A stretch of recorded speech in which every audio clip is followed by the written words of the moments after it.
Welcome back, students. Myself Jatin Dani. Today we are going to learn about the next topic, that is your molarity equation. In the previous lecture you have heard about the molarity. Molarity क्या थी? Molarity is what? Before proceeding towards molarity equation, firstly tell me what is molarity. Molarity define number of moles divided by volume of solution in liters. Number of moles किस चीज के? Solute के. Number of moles of, ये तो हमने पहले भी पिछले वाले लेक्चर में पढ़ा था मोलैरिटी का फॉर्मूला. तो यहाँ पे जो मोलैरिटी इक्वेशन क्या है हमारे पास? Molarity equation is N1V1 is equal to M2V2. Now question arises here that ये जो मोलैरिटी इक्वेशन है ये कहाँ से आई हमारे पास? From where does the molarity equation came? Now we will then proceed towards the formula for that. Molarity का formula क्या था? Molarity is equal to number of moles किस चीज के? सॉल्यूट के, डिवाइडेड में क्या था? वॉल्यूम ऑफ सॉल्यूशन किस चीज में? इन लीटर्स. तो यही था हमारे पास. मोलैरिटी को रिप्रेजेंट करते हैं capital M is equal to N by V. N by V. So this is your molarity equation. Now what we will do, अब नंबर ऑफ मोल्स जो होंगे वो किसके इक्वल आ जाएंगे? M into V. तो इसकी हेल्प से हम फाइंड करेंगे कि हमारे पास ये जो मोलैरिटी इक्वेशन है ये कहां से आएगा, है ना? तो इसके लिए क्या करते हैं, ये इक्वेशन कैसे बनी? पहले let us take a beaker. I will tell you कहां से बनी. मेरे पास एक बीकर है, इस बीकर में वाटर, तो मैंने अज्यूम कर लिया इसका जो वॉल्यूम है वो V1 है. अगर V1 है तो मैंने इसमें कुछ सॉल्यूट डाल दिया, सॉल्वेंट के अंदर सॉल्यूशन बन गया, जिसके कारण इसकी मोलैरिटी कितनी है? M1, क्योंकि मैंने इसके अंदर सॉल्यूट डाल दिया. M1 इसकी मोलैरिटी बन गई. अब क्या किया मैंने? इसके अंदर थोड़ा सा वाटर डाल दिया. जैसे ही मैंने वाटर को ऐड किया, इस बीकर का जो वॉल्यूम है वो क्या कर गया? मेरे पास चेंज हो गया. वॉल्यूम जो पहले V1 था वो कितना हो गया? V2. वॉल्यूम इज चेंज ना. अगर वॉल्यूम चेंज है हमारे पास तो डेफिनेशन क्या बोल रहे हैं? Molarity is what? Molarity is number of moles of solute divided by volume of solution in litres. अगर आपका वॉल्यूम ही चेंज कर गया तो यहां पे मोलैरिटी भी चेंज कर जाएगी. मोलैरिटी जो है वो वॉल्यूम के इनवर्सली प्रोपोर्शनल है. अगर volume increase, molarity decrease. That means इसकी जो मोलैरिटी हो जाएगी चेंज होके हमने मान लिया M2. और याद रखना, जब भी सॉल्यूशन को डाइल्यूट करेंगे the molarity will be going to decrease. अब ये तो मैंने बता दिया आपको कि मोलैरिटी चेंज हो गई है ना. तो यहाँ पे हमने नंबर ऑफ मोल्स को कैसे फाइंड किया था? नंबर ऑफ मोल्स को फाइंड करने के लिए मैंने आपको फॉर्मूला बताया था, that is M into V, molarity into volume. अब यहाँ पे देखो, जो नंबर ऑफ मोल्स हैं, क्या मैंने इसके अंदर सॉल्यूट डाला था इसको V2 वॉल्यूम बनाने के लिए? नहीं. जितना सॉल्यूट यहाँ पे था उतना ही सॉल्यूट यहाँ पे भी है. सॉल्यूट थोड़ी चेंज किया है, सिर्फ मैंने वाटर मीन सॉल्वेंट को चेंज किया है, सॉल्यूट नहीं चेंज किया. अगर मैंने सॉल्यूट को चेंज ही नहीं किया, दैट मींस हमारे पास यहाँ पे जितना भी सॉल्यूट प्रेजेंट है सेम यहाँ पे उतना ही होगा. अगर सॉल्यूट सेम है दैट मींस जो N की वैल्यू है, नंबर ऑफ मोल्स जो है वो क्या रहेंगे हमारे पास? सेम रहेंगे. तो इसका क्या फॉर्मूला बन जाएगा? It will be equal to, formula will be equal to what? इसका वॉल्यूम V1 था, मोलैरिटी M1 था. Formula will be N1 is equal to V1 into M1. ये वाला फॉर्मूला से M is equal to M into V. ये वाला formula बन गया. और N2 N अगेन N1 है ना, तो यहाँ पे जो N है यहाँ पे भी N ही रहेगा. नंबर ऑफ मोल्स क्या है हमारे पास? दोनों की सेम है, तो N इसका भी N ही रहेगा. It will B M2 into V2. अगर इन दोनों इक्वेशंस को कंपेयर करते हैं, कंपेयर कर दो भाई. कंपेयर करने के बाद हमारे पास आ जाएगा M1 V1 equal to M2. तो ये जो मोलैरिटी इक्वेशन है यहां से बनी. So is this point is clear to everyone that how the molarity equation is formed? Because यहाँ पे number of moles जो थे वो क्या थे हमारे पास same. So now we will go towards one question. तो वहां से आपको molarity equation और अच्छे से पता लग जाएगा.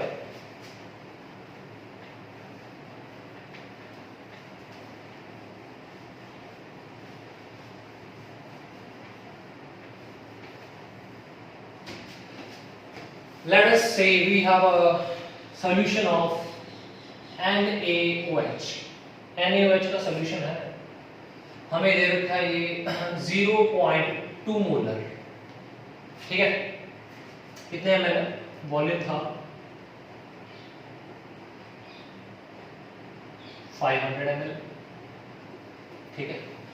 तो मैंने इसके अंदर जैसे ही वाटर ऐड कर दिया, किसी सॉल्यूशन के अंदर जैसे ही मैंने वाटर ऐड कर दिया, वॉल्यूम चेंजेस टू 1000 ml.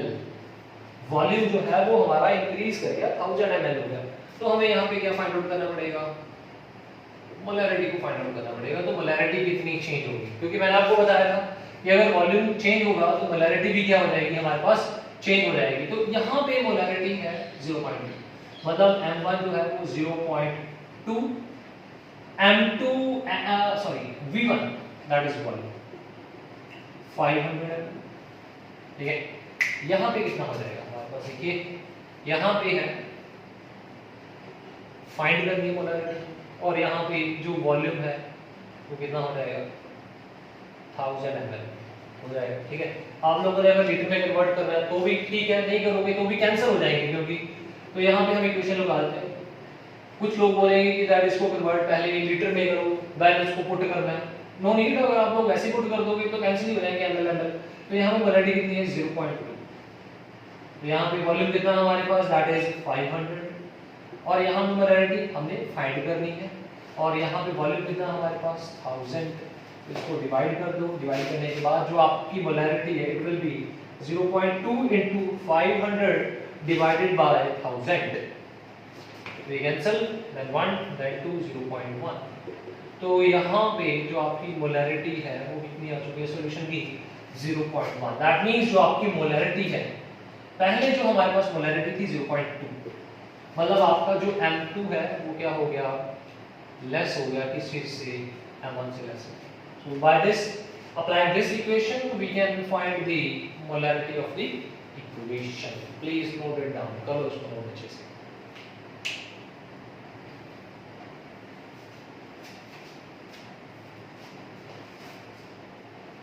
करते हैं इसको.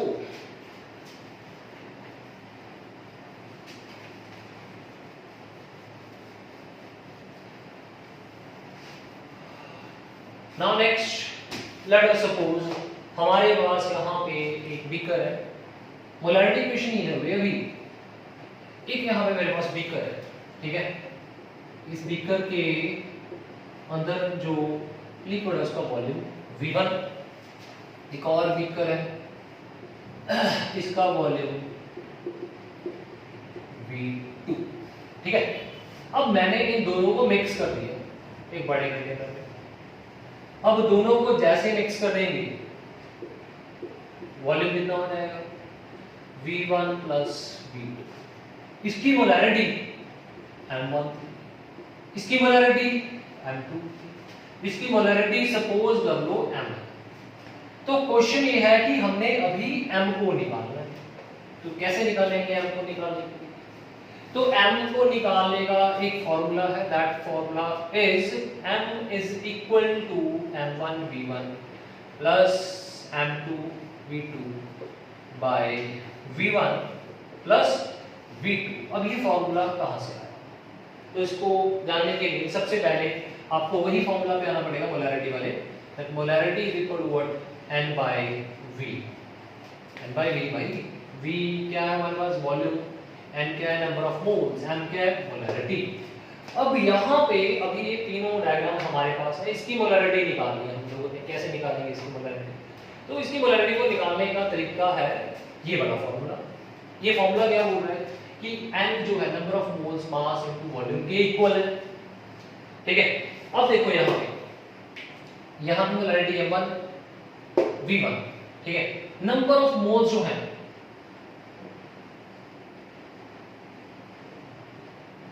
नंबर ऑफ मोल्स, यहां पे इसके अगर हम मान लें n1 और इसके जो नंबर ऑफ मोल्स हैं वो कितने हो जाएंगे n2। क्या मैंने इसके अंदर सोल्यूट डाला? नहीं डाला।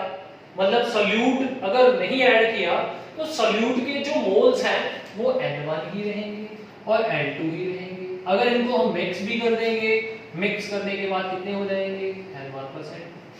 तो इसका मतलब क्या हुआ कि अगर ये n1 n2 के इक्वल है, दैट मींस n1 + n2, इसके जो नंबर ऑफ मोल्स हैं सॉल्यूशन के पूरे वो किसके इक्वल हो जाएंगे? n के इक्वल हो जाएंगे।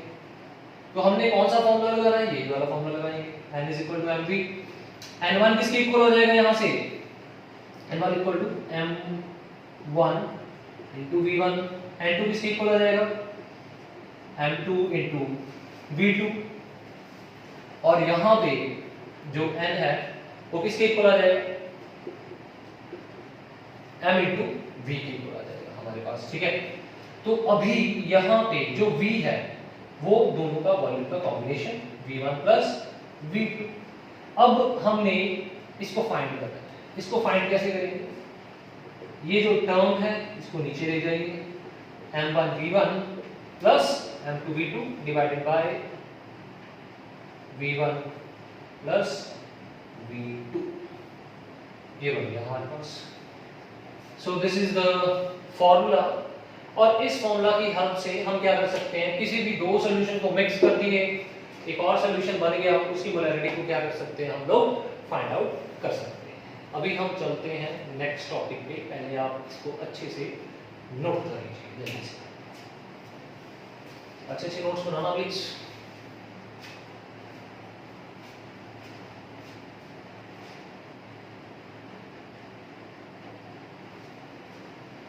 So the next topic that we are having is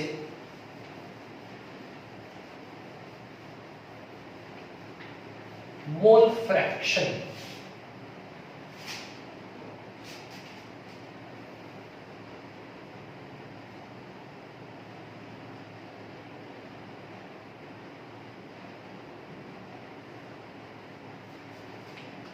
Mole fraction, mole fraction, ठीक है। अब क्या करेंगे इसमें मोल फ्रैक्शन में? लेट अस सपोज मेरे पास यहाँ पे एक बीकर है। इस बीकर में अकेला यहाँ पे पानी है ना, अकेला पानी है। पानी मीन्स सॉल्वेंट है, सॉल्वेंट मतलब जो दूसरे को डिसॉल्व करेगा। तो यहाँ पे आ गया मेरे पास ग्लूकोज। तो मैंने ग्लूकोज को इसके अंदर क्या कर दिया? ऐड कर दिया, ठीक है। तो सॉल्वेंट पानी था, ग्लूकोज क्या बन गया मेरा? सॉल्यूट बन गया। ये सॉल्वेंट है, ये सॉल्यूट है, दोनों को मिक्स करके क्या बन जाएगा? ग्लूकोज का सॉल्यूशन बन जाएगा, ठीक है। तो मतलब यहाँ पे जो सॉल्यूट है इसको हम रिप्रेजेंट करेंगे लेटर बी से, सॉल्वेंट को करेंगे ए लेटर से। पूरे चैप्टर में ऐसे चलेगा। जो सॉल्यूट है वो B होगा, सॉल्वेंट जो होगा वो A होगा। बिकॉज हमें बार बार सॉल्यूट सॉल्वेंट लिखने में टाइम खराब करने से बेटर है we will directly write B। B का मतलब क्या होगा? क्या है हमारे पास? सॉल्यूट है। तो सॉल्वेंट क्या है हमारे पास? A यहाँ पे, ठीक है। तो मैंने इनको मिक्स कर दिया तो हमारे पास एक बन गया सॉल्यूशन, ठीक है। ये सॉल्यूशन है। इस सॉल्यूशन के अंदर A भी प्रेजेंट है और क्या प्रेजेंट है? B प्रेजेंट है। तो हमने अभी मोल फ्रैक्शन को फाइंड किया। अब मोल फ्रैक्शन होते हैं, अब मोल फ्रैक्शन की डेफिनेशन पे चलते हैं। Mole fraction is defined as the moles of mole fraction is defined as the mole of solute to the total moles of solution। मतलब मोल फ्रैक्शन क्या होगा? मोल फ्रैक्शन वो चीज है जिसके हमने मोल्स फाइंड करने हैं। वो किसमें होगा हमारे पास? न्यूमरेटर में, वहां पे सॉल्यूट भी हो सकता है और सॉल्वेंट भी हो सकता है। और डिनोमिनेटर में क्या होगा हमारे पास? Total number of what? Moles किस चीज के? पूरे सॉल्यूशन के, पूरे सॉल्यूशन के। That is the mole of solute divided by moles of oblique solvent भी हो सकता है, सोल्यूट भी हो सकता है। जैसे कि हमारे पास यहाँ पे सॉल्यूशन था A प्लस बी, तो इसमें जो B है वो क्या है हमारे पास, इट इज सोल्यूट, और A क्या है हमारे पास, सॉल्वेंट। तो मैंने कहा मैंने फाइंड करने हैं mole fraction. Mole fraction is represented by the letter x, इसको x से रिप्रेजेंट करते हैं मोल फ्रैक्शन को। मोल फ्रैक्शन को जैसे हमने x से रिप्रेजेंट कर दिया, तो मैंने कहा मैंने फाइंड करने हैं यहाँ पे A के मोल फ्रैक्शन, पहले B के करने हैं, B मींस सॉल्यूट के। तो डेफिनेशन के according that is in numerator, that is mole fraction of that solute divided by the total number of the moles of the solution. I am repeating the definition. The mole fraction of any solution is defined as the mole fraction of that solution जिसके हमने moles find करने, mole fraction find करने हैं, mole fraction of that solution और solvent और solute, mole fraction of that solute और solvent, किसी के भी हो सकते हैं, solute के भी हो सकते हैं या फिर solvent के भी हो सकते हैं। डिनोमिनेटर में क्या आएगा हमारे पास, total mole of the solution। अब यहाँ पे जो मोल फ्रैक्शन है वो कौन से लेटर से हम क्या करेंगे, रिप्रेजेंट x से करेंगे, ठीक है, x b मतलब यहाँ पे किसके मोल्स हैं, सिर्फ b वाले के, b क्या है हमारे पास यहाँ पे, सॉल्यूट, मतलब सॉल्यूट के मोल फ्रैक्शंस हैं। तो डेफिनेशन के according that is the moles of that कौन है यहाँ पे, b divided by the total mole of solution means a plus b। So this is the formula, ये फॉर्मूला है हमारे पास मोल फ्रैक्शन को फाइंड करने का, दैट इज xb। अगर सॉल्यूट के फाइंड करने हैं तो नंबर ऑफ मोल सॉल्यूट के आएंगे, डिनोमिनेटर में किसके आएंगे हमारे पास, सॉल्वेंट एंड सॉल्यूट बोथ। अगर वहीं पे हमने मान लो a के फाइंड करने हैं तो क्या आ जाएगा यहाँ पे, Na upon Na plus Nb। ये सेकंड मेथड है मोल फ्रैक्शन को फाइंड करने का। सेकंड मेथड मतलब सेकंड पार्ट की, सेकंड मेथड सेकंड पार्ट की। सेकंड मेथड क्या है हमारे पास, लेट अस सपोज आप लोगों ने B के मोल फ्रैक्शन फाइंड कर लिए, ये फॉर्मूला लगाया और B के मोल फ्रैक्शन आ गए, तो अभी आप लोगों ने A के मोल फ्रैक्शन फाइंड करने हैं, तो ये फॉर्मूला लगाने की जरूरत नहीं है, you just directly apply XA is equal to 1 minus XB। आप लोगों ने क्या करना है, XA फाइंड करने के लिए 1 minus XB। Remember that the mole fraction, that is XA plus XB will be always equal to what, 1। ये 1 के इक्वल ही रहते हैं always। तो अगर इनका मोल फ्रैक्शन always 1 के इक्वल रहेगा तो किसी एक के फाइंड कर लो, दूसरे के फाइंड करने हैं तो आपको क्या करना पड़ेगा, 1 में से उसको सब्ट्रैक्ट करना पड़ेगा। So this is the method by which we can find the mole fraction of any component, either solute or solvent। So mole fraction defined as the moles of that component divided by the total moles of the solution। Please note it down। We will proceed to the next numerical। अभी next numerical करते हैं इससे related। Note down the statement of the numerical।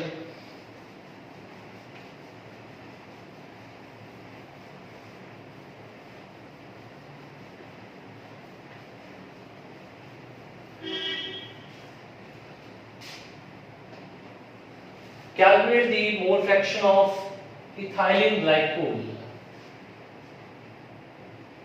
Calculate the mole fraction of ethylene glycol and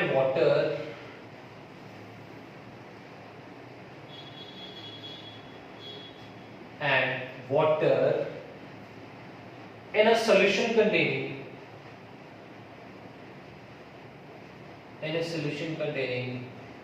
20% of ethylene glycol। अभी आप लोगों ने इसमें ethylene glycol के भी और वाटर दोनों के मोल फ्रैक्शंस को क्या करना है, कैलकुलेट करना है। तो इथाइलिन ग्लाइकोल जो है हमारे पास यहाँ पे सबसे पहले आपको इसका फॉर्मूला पता होना चाहिए। अगर आपको फॉर्मूला पता लग गया तो आप लोग वहां से मॉलिक्यूलर मास निकाल के इजीली कर सकते हो। इसका molecular formula C2H6O2, this is the molecular formula of ethyl glycol.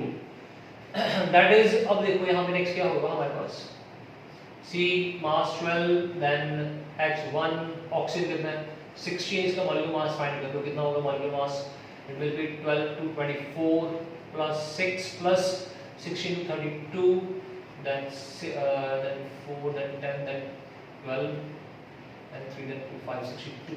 This is the mass of what, ethylene glycol, molecular mass of ethylene glycol. Now the next that we have, what we are having given, क्या दिया हुआ हमें यहाँ पे 20% दिया हुआ of ethylene glycol by mass, साथ में ये by mass, ठीक है। अब 20% ऑफ इथाइलिन ग्लाइकोल है, इसका सॉल्यूशन हम इसको सॉल्व करते हैं। 20% बायोमास का मीनिंग क्या हुआ कि जो इथाइलिन ग्लाइकोल है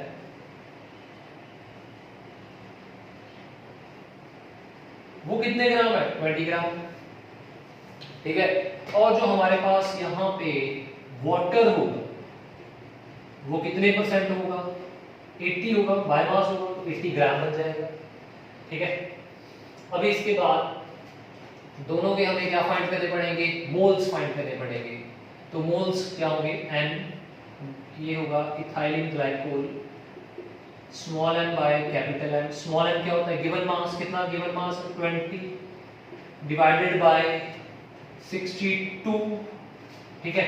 ये इथाइलिन ग्लाइकोल क्या आ जाएंगे, वाटर के कितने हो जाएंगे moles, small n by capital M, small n कितना गिवन है हमें 80, मॉलिक्यूलर मास कितना होता है वाटर का, H2O, H2 2 + 16 18 बन गया हमारे पास। ये नंबर ऑफ मोल्स आ चुके हैं, किस चीज के आ चुके हैं, that is of water. Cancel करके देखो इसको आ जाएगा ये हमारे पास समथिंग दैट इज अभी 9 पे चला जाएगा, ये 40 पे चला गया, 40 पे चला गया 9 4.4 बन जाएगा समथिंग ये, ठीक है। 9 4 36 4.4 बन जाएगा।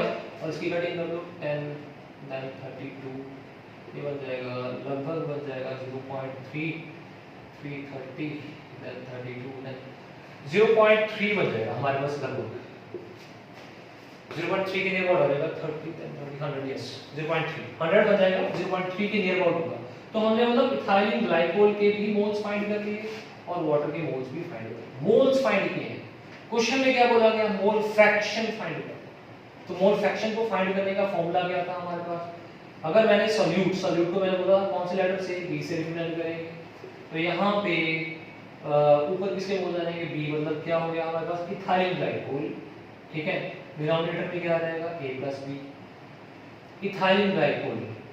इसको आप कंफ्यूज मत हो, इजी लिख लेते हैं इसको, इथाइलिन ग्लाइकोल, ये वाटर हो जाएगा, इथाइलिन ग्लाइकोल हो जाएगा, कंफ्यूज हो जाएगा, तो इजी लिख लेते हैं यहाँ पे।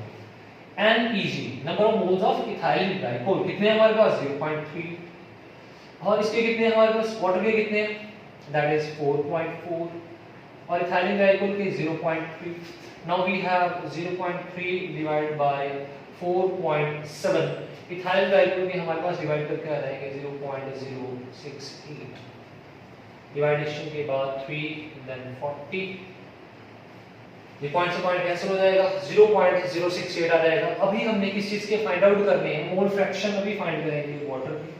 वाटर के फाइंड आउट करने के लिए मैंने आपको बताया था करना क्या है, 1 में से क्या कर देंगे, इसको सब्ट्रैक्ट कर देंगे। जैसे हमने इसको 1 में से सब्ट्रैक्ट कर दिया, 1 - 0.068, your answer will be 0.932. This is the mole fraction of what, water.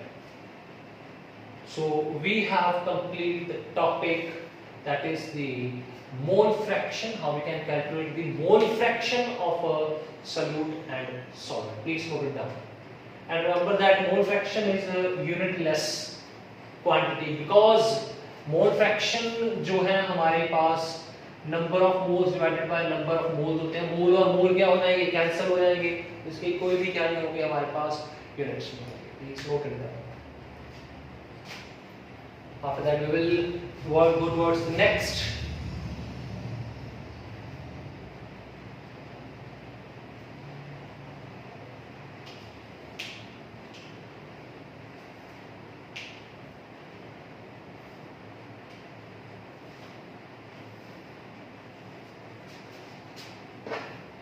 Now we proceed towards the next topic.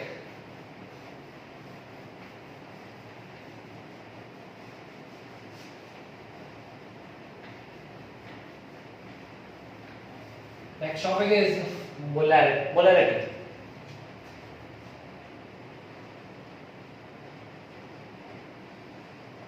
Molality, ठीक है, मोलैलिटी। दूसरा था मोलैरिटी, वो मोलैरिटी था, ये मोलैलिटी, ठीक है। मोलैरिटी और मोलैरिटी का डिफरेंस है। ये वॉल्यूम से रिलेटेड था, ये वॉल्यूम से रिलेटेड नहीं। So we will do the topic that is molarity. Molality,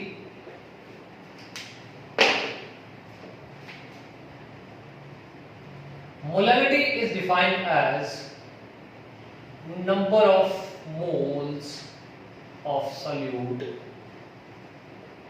divided by volume of solvent in kg। मतलब न्यूमरेटर में हमारे पास नंबर ऑफ मोल्स और डिनोमिनेटर में क्या रहेगा हमारे पास वॉल्यूम ऑफ, वॉल्यूम नहीं आएगा, मास आ जाएगा। वॉल्यूम तो मोलैरिटी के केस में आ जाएगा, यहाँ पे मास आ जाएगा, that is mass of solvent in KG, kilograms में होगा हमारे पास। यहाँ पे नंबर ऑफ मोल्स m, मास आ जाएगा नीचे, that is in KG, denominator में आ जाएगा। मोलैलिटी, मोलैरिटी को हम कैपिटल M से रिप्रेजेंट करते थे, ये छोटे m से रिप्रेजेंट, छोटा भाई है उसका, छोटे m से रिप्रेजेंट होगा, that is mass in KG. इसकी यूनिट्स क्या है हमारे पास, मोल पर किलोग्राम, ठीक है, mole per kilogram. So this is the formula of the molarity. Now we will go towards the numerical. Numerical करते हैं मोलैरिटी से रिलेटेड।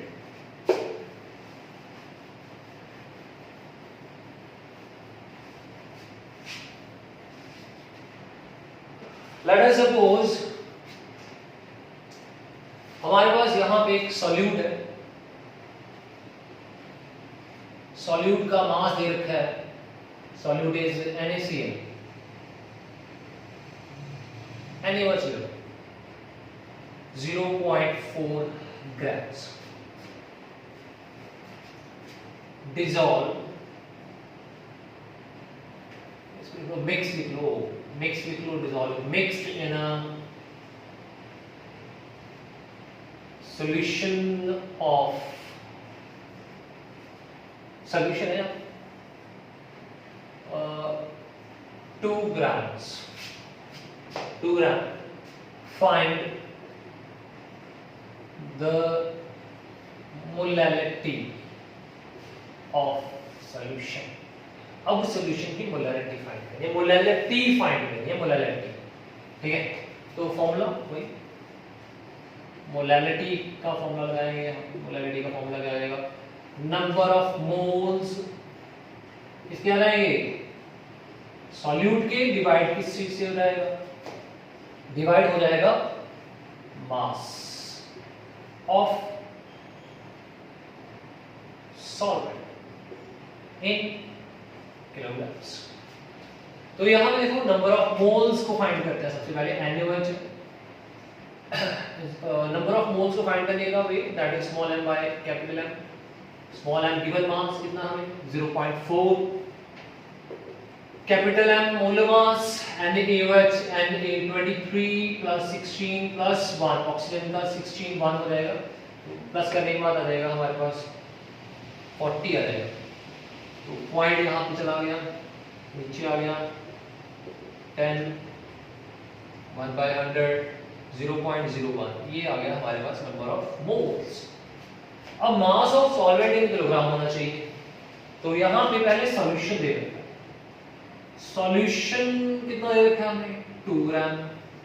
सॉल्वेंट का निकालना पड़ेगा, सॉल्वेंट का मास निकालने के लिए सॉल्यूशन में से हम लोग क्या सब्ट्रैक्ट करेंगे, we are going to subtract the solute, mass of solute. Solution का मास कितना था हमारे पास that is 2 grams minus 0.4 grams, ये आ गया हमारे पास 1.6 ग्राम्स। इसको किलोग्राम में कन्वर्ट करना है, डिवाइड बाय 1000, ठीक है।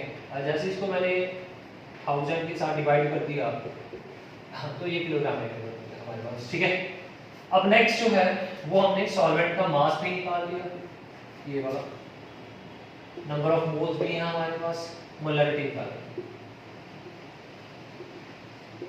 ये आ जाएगा हमारे पास 0.01 divided by mass 1.6 divide by 1000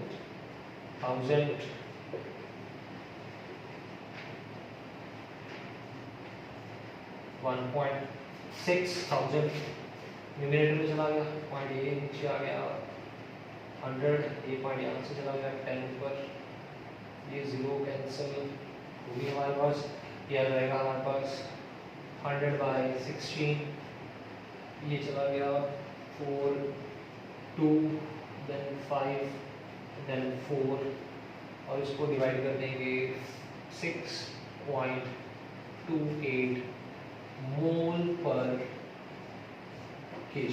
So this is the molality of solution. So by this method we can calculate the molality of the given solution. Please note it down. Note the formula as well as the numerical written here.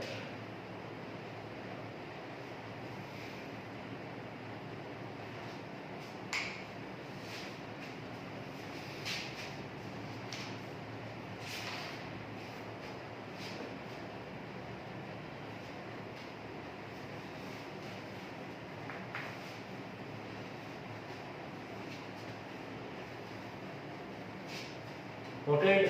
Now we'll go towards the next topic.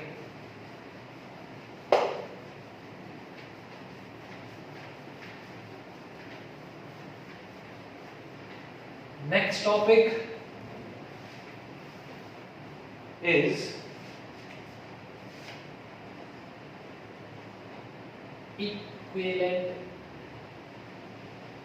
equivalent mass of substance. Equivalent mass of substance. अभी हम लोग इसमें equivalent mass को find out करें। Equivalent mass को कैसे find out करें? How we can calculate the equivalent mass? इसको फाइंड करने के लिए फॉर्मूला है, that is molar mass, or we can say molecular mass divided by molecular mass divided by A. अब ये A क्या है हमारे पास? What is A here? A जो है वो तीन चीजें हो सकती है। सबसे पहले जो A होगा एसिड्स के केस में, ये A जो है वो एसिड है। A क्या है हमारे पास? एसिड के केस में A की वैल्यू क्या होगी हमारे पास? लेट अस सपोज हम जो सब्सटेंस की बात करें कि एक एसिड है, उसका इक्विवेलेंट मास को हमने फाइंड आउट करना है, तो कैसे करेंगे हम इक्विवेलेंट मास? यहाँ पे जो एसिड की बेसिसिटी होगी वो A के इक्वल होगी। एग्जांपल के तौर पे मेरे पास यहाँ पे H2SO4 है। H2SO4 जो है हमारे पास एक H पॉजिटिव रिलीज कर दिया, फिर 2 कर देगा, मतलब इसमें 2 H पॉजिटिव रिलीज कर देगा। HCl जो है वो कितने H पॉजिटिव रिलीज करता है? 1। मतलब इसकी जो बेसिसिटी है वो कितनी है हमारे पास? 2। इसकी जो बेसिसिटी है वो कितनी है हमारे पास? 1। ठीक है, बेसिसिटी पता लग गया कैसे फाइंड करने हैं? जब बेसिसिटी पता लग गया मतलब A की वैल्यू पता लग गया। अभी मैंने आपको बोला कुछ नहीं है कि that find the equivalent mass of H2SO4। अभी इसका आपने इक्विवेलेंट मास फाइंड करना है। किसके equivalent? Molecular mass divided bye A। A क्या था? बेसिसिटी। ठीक है, मॉलिक्यूलर मास कितना है H2SO4 का 2, देन सल्फर का कितना होता है 32, ऑक्सीजन का कितना है 16, देन 2 4 64 98 हो जाएगा 98 divided by 2 cancel it, your answer is 49. That means equivalent mass कितना आ गया आपका 49. So by this we can find the equivalent mass of what acids का find करेंगे. वही अगर हमारे पास next जो है वो किसी बेस का आ जाए,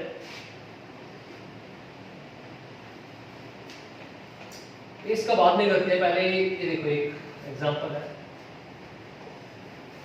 और मेरे पास एग्जांपल यहाँ पे है H3 so H2SO4 H2SO4.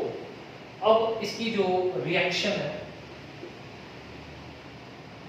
जो है रिएक्शन हमारे पास यहाँ पे एसिड है बेस के साथ करवा देते हैं, लेट अस से NaOH.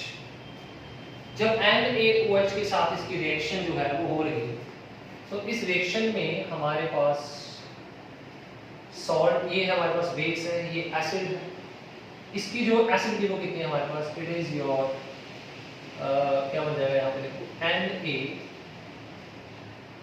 Na2SO4 plus H2SO4 sorry H2O.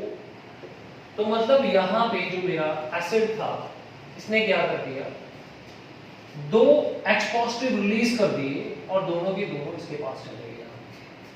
ठीक है, अगर मान लो अगर ये एक H पॉजिटिव रिलीज करता, एक H पॉजिटिव रिलीज करता तो इसकी यहाँ पे जो बेसिसिटी होनी थी वो 1 हो गई.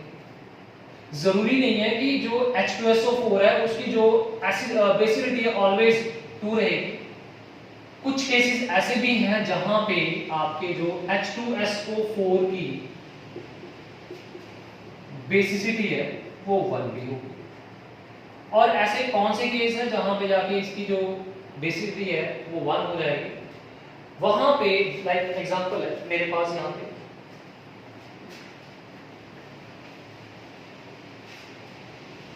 एक रिएक्शन था, रिएक्शन में हमारे पास जो H2SO4 है वो NaHCO3 की फॉर्मेशन करता है. ठीक है, और साथ में एसिड सॉल्ट के साथ रिएक्ट कर रहा है, ये बेस के साथ रिएक्ट कर रहा है, ये बन गया. साथ में हमारे पास क्या बन गया, H2O बन गया. ठीक है, NaHSO4 बन गया. अब यहाँ पे क्या होगा, इसी रिएक्शन में ये सॉल्ट बेस के साथ रिएक्ट कर रहा है, बेस के साथ तो बताइए आपको सॉल्ट बनेगा, साथ में वाटर बनेगा. यहाँ पे इसकी जो बेसिसिटी है वो कितनी हो जाएगी 1. कारण क्या है इसका, यहाँ पे देखो HSO4 नेगेटिव. ठीक है, तो मतलब इसने सिर्फ एक H पॉजिटिव दी है तो इसकी जो बेसिसिटी है वो कितनी हो जाएगी 1. मतलब ये क्वेश्चन टू क्वेश्चन क्या करती है, वेरी करती है. एग्जाम में क्वेश्चन आ रहा है, you can check by the help of equation. Now next example,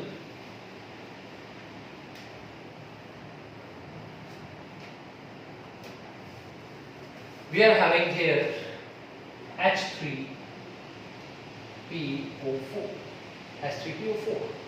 अब इस केस में क्या होगा हमारे पास, अब इसकी जो हमें बेसिसिटी फाइंड करनी पड़ेगी. बेसिसिटी कैसे फाइंड करेंगे, ड्रॉ स्ट्रक्चर को ड्रॉ करो.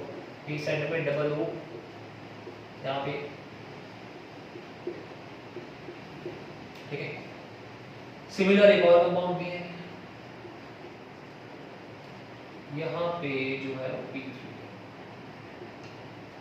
ठीक है, इस केस में क्या होगा हमारे पास,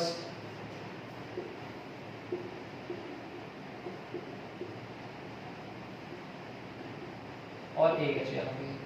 ठीक है, तो एक और कंपाउंड भी है,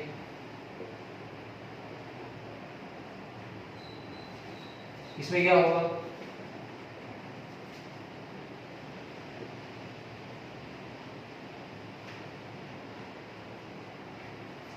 इसमें जो इसकी बेसिसिटी है वो कितनी होगी, एक H ये निकल जाएगा, एक H ये. 3 हो जाएगी। इसमें कितनी है बेसिसिटी? 2H रहेगी सिर्फ, जो मैंने सर्कल की है 2। इसमें कितनी है सिर्फ? एक ही चाहिए। क्यों? कारण क्या है? जो O है यहाँ पे वो बहुत ज्यादा क्या है, हाई इलेक्ट्रोनेगेटिव, जिसके कारण ये क्या करेगा, बॉन्ड को अपनी तरफ अटैक कर देगा, H रिलीज कर देगा। पर फास्फोरस इतना ज्यादा नहीं है, तो जिसके कारण इसकी बेसिसिटी 2 हो जाएगी, इसकी कितनी हो जाएगी? 1 हो जाएगी। मतलब ये क्वेश्चन टू क्वेश्चन वेरी करते हैं, एक कंपाउंड टू कंपाउंड। अब हमारे पास नेक्स्ट जो है इक्विवेलेंट मास की बात करेंगे बेसिस की। पहले एसिड समझ ली, अब है बेसिस की तरफ। बेसिस क्या होते हैं? That contains OH negative. हमारे पास यहाँ पे कंपाउंड है MgOH2। अब इसकी जो एसिडिटी है कितनी होगी हमारे पास? मतलब एसिडिटी का क्या होता है? इसने कितने OH नेगेटिव रिलीज कर दिए, कितने करेगा ये? 2 करेगा। तो इक्विवेलेंट मास का formula molecular mass divided bye it's acidity. ठीक है, तो यहाँ पे इक्विवेलेंट मास कितना था हमारे पास? MgOH का 24 प्लस Mg का 24 ऑक्सीजन 16 प्लस 1 230 17 7 34 हो गया हमारे पास, डिवाइड बाय एसिडिटी कितनी है इसकी? 2 हो जाएगी। 2 हो जाएगा, तो यहाँ पे कितनी आ जाएगा? 58 divided by 2 29। So equivalent mass is what? 29। ये हमने फाइंड किसका कर लिया? बेसिस का। सिमिलरली हमारे पास जो सॉल्ट है, सॉल्ट का क्या होगा? जो A था वो क्या था फॉर्मूला में? यही था ना फॉर्मूला इक्विवेलेंट मास का, molar mass divided bye A। इसमें A क्या था हमारे पास? एसिडिटी। और सॉल्ट्स में जो A होगा क्या होगा? वैलेंसी ऑफ कैटायन, कैटायन की valency. Salt we have example NaCl। ठीक है, एग्जांपल NaCl है, या फिर थोड़ी सी मुश्किल एग्जांपल ले लो, let us take example of AlCl3।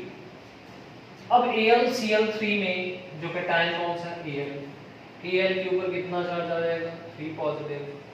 तो A की वैल्यू कितनी आ जाएगी हमारे पास? 3 आ जाएगी।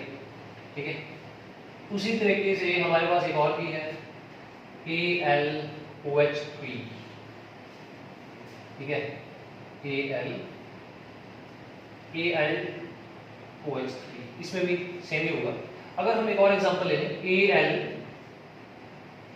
AlOH3 नहीं है, वो तो बेस बन जाएगा हमारे पास। सॉल्ट एग्जांपल Al2SO4 थ्राइस, ये सॉल्ट है।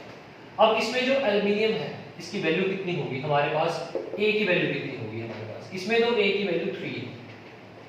ठीक है, इसमें फाइंड करनी है एल्युमिनियम के ऊपर कितना चार्ज है? 3 पॉजिटिव। कितने एल्युमिनियम है? 2 एल्युमिनियम है, 3 2s 6 पॉजिटिव। मतलब इसके लिए जो A की वैल्यू है वो कितनी होगी हमारे पास? 6। अब क्या करेंगे? इसका जो इक्विवेलेंट मास है, मोलिकुलर मास को आप 6 से डिवाइड कर दोगे तो इक्विवेलेंट मास आ जाएगा। So by this method we can find the equivalent mass. ठीक है, अब नेक्स्ट हमारे पास है नेक्स्ट टॉपिक। ये अब पहले इसको नोट करना, नोट कर लीजिए please, please note it down.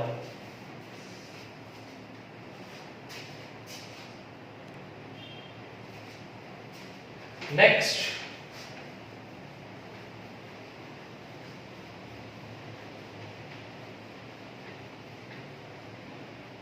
we are having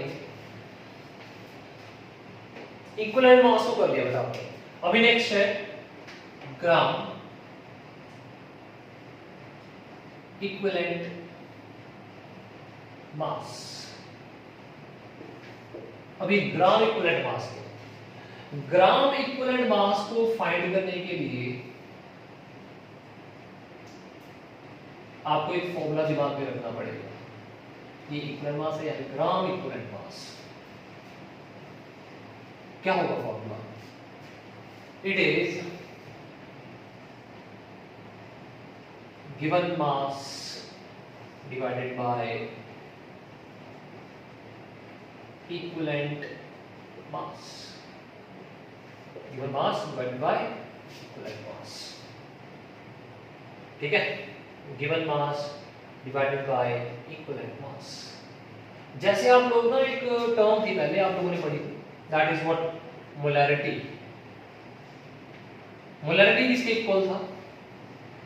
number of moles divided by volume of solution in litres. अब यहां पे नंबर ऑफ मोल्स थे, नंबर ऑफ मोल्स किसके इक्वल थे? Given mass divided by molecular mass. ठीक है, molecular mass is very easy to calculate, सभी को आता है। इससे पहले मैंने आपको इक्विवेलेंट मास कैलकुलेट करना सिखाया, molecular mass divided by A.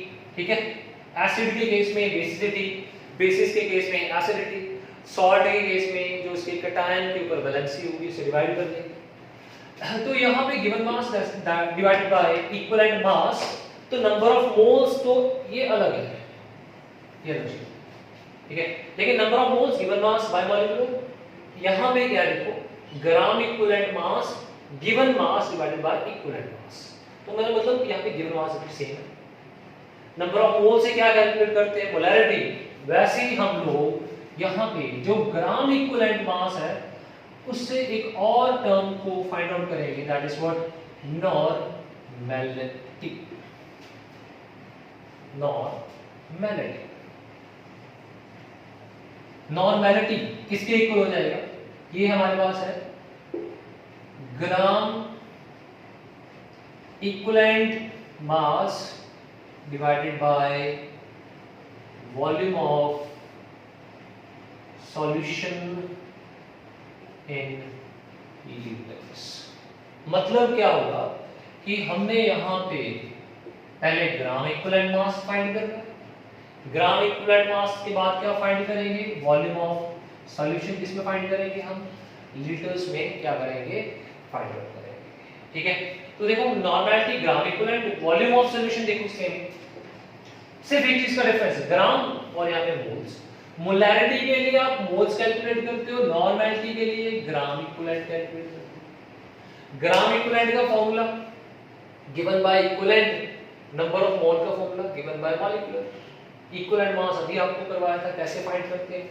Molecular divided by a. So please note down the formula, then we will go towards the numerical.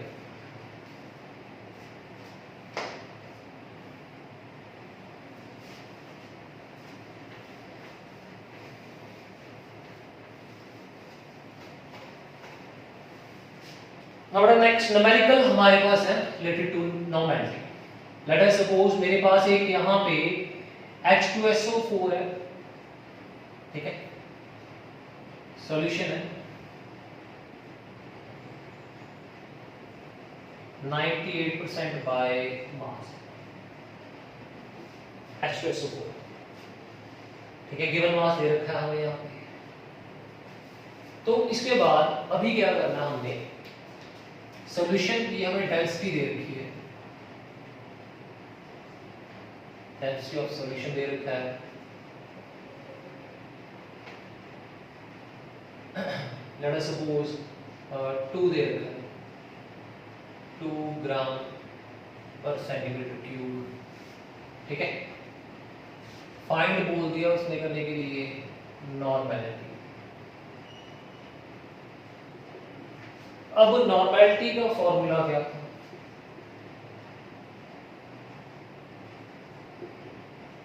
Gram equivalent mass divided by volume of solution in litres. ठीक है, solution का volume litres में find करना है। तो यहाँ पे H2SO4 solution दे रखा है 98%, मतलब जो H2SO4 है वो 98 ग्राम है, ग्राम। और हमारे पास दूसरा जो है वो क्या हो गया, हमारे पास वाटर हो गया, इसको 0.98 करें, 0.98 ग्राम, ठीक है 0.98।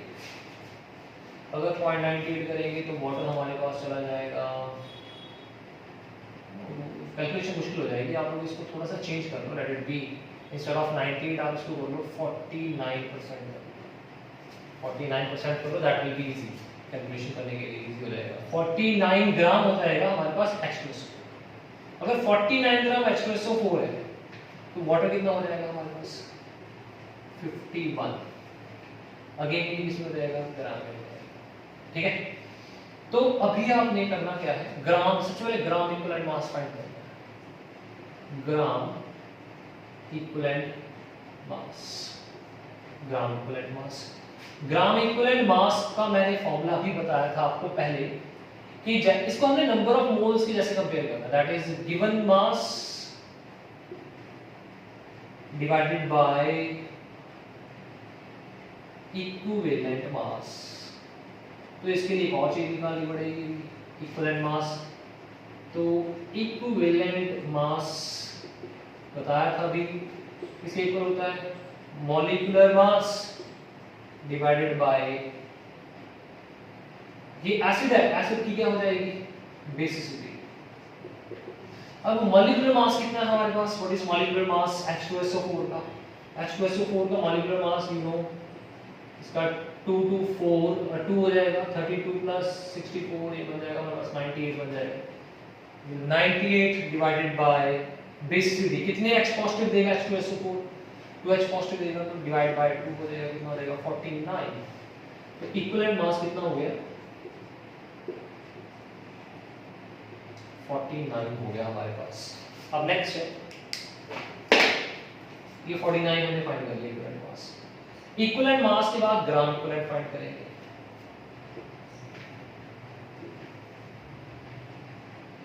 Gram equivalent mass, gram equivalent mass given mass, given mass, given mass कितना है ये रहा, अभी 49 डिवाइड बाय इक्विवेलेंट मास भी कितना आ गया 49, मतलब कितना आ गया 1, ग्राम इक्विवेलेंट मास 1, ठीक है। तो अभी ना वॉल्यूम, वॉल्यूम किस चीज का निकालना है, देखो ग्राम इक्विवेलेंट तो निकाल लिया मैंने, अब मैंने वॉल्यूम निकालना है सॉल्यूशन का। वॉल्यूम ऑफ सॉल्यूशन कैसे निकालेंगे, सॉल्यूशन की डेंसिटी देखिए, डेंसिटी कितनी है 2 ना, फॉर्मूला होता है हमारे पास वॉल्यूम का, density is equal to mass by volume, volume is equal to mass by, density is equal to mass by volume, volume is equal to mass upon density, ठीक है। यहाँ पे मास को हम क्या करेंगे डेंसिटी के साथ क्या करेंगे डिवाइड कर देंगे, हमें वॉल्यूम निकालना है इस चीज का सॉल्यूशन, सॉल्यूशन का मास चाहिए,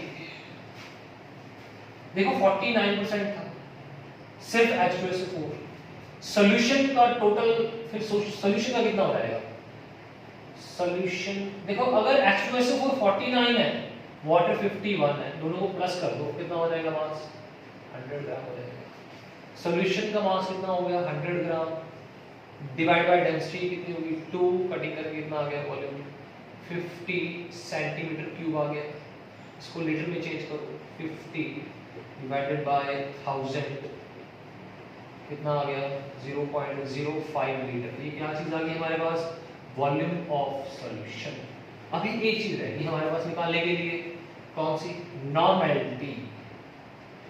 नॉर्मेलिटी का फॉर्मूला, ग्राम इक्विवेलेंट मास कितना फाइंड किया था आप लोगों ने 1, ठीक है, ग्राम इक्विवेलेंट का फॉर्मूला 1 किया था, तो डिवाइडेड बाय कितना आ जाएगा 0.05, पॉइंट हटा दिया, ऊपर चला गया कितना, पॉइंट हटा दिया 100 ऊपर चला गया, 5 के साथ कैंसिल कर दो, 20 नॉर्मल, मतलब नॉर्मेलिटी कितनी आ गई हमारे पास 29. By this formula we can calculate the normality of the solution. Please note it down. Note down the solution of given numerical. Hurry up. I thought that जो मैंने अभी आपको करवाया each and everything सभी सारा कुछ आपको क्लियर होगा. अब हमारे पास जो कंसंट्रेशन टर्म है वो कंप्लीट हो चुकी है. नेक्स्ट हमारे पास जो होगा that is vapour pressure. If you want that next lecture आपको नोटिफिकेशन आ जाए, please subscribe my channel. Thank you.